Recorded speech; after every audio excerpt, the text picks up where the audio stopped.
Valérie Pécresse, qui a eu cette phrase. Elle a parlé de la croisée des chemins et elle a évoqué pas de fatalité ni au grand déclassement ni au grand remplacement. Alors non seulement il s'agit de formules utilisées habituellement par Éric Zemmour, mais je voudrais d'abord savoir, au fond, c'est quoi le grand remplacement ?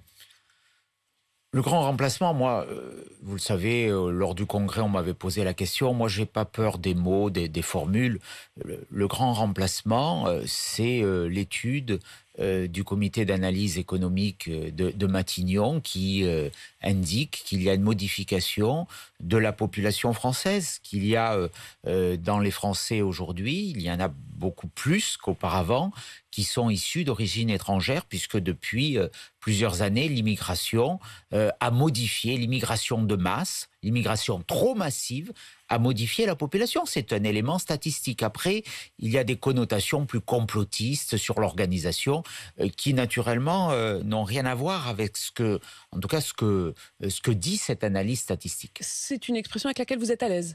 En tout cas, moi, vous savez, il y a des oukases, il y a des mots qu'on ne peut pas prononcer. Moi, je regarde les choses. Voilà. Peggy, vous avez peur du grand remplacement ?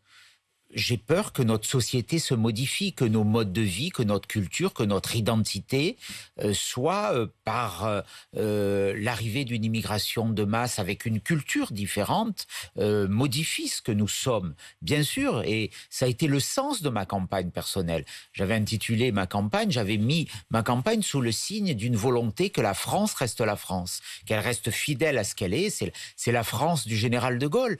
Le général de Gaulle disait « La France vient du fond des âges, elle vit, c'est le présent, l'avenir l'appelle, pour autant qu'elle sache rester elle-même. » C'est ça, tout est dit. Donc c'est ça. C'était un peu le sens c'est ça, aussi. Résister au grand remplacement. C'est résister à ceux qui veulent, à des phénomènes qui pourraient demain modifier notre histoire, notre identité. Il y a des personnes qui veulent modifier notre identité. Le terrorisme islamiste, aujourd'hui s'ouvre le procès du père Hamel.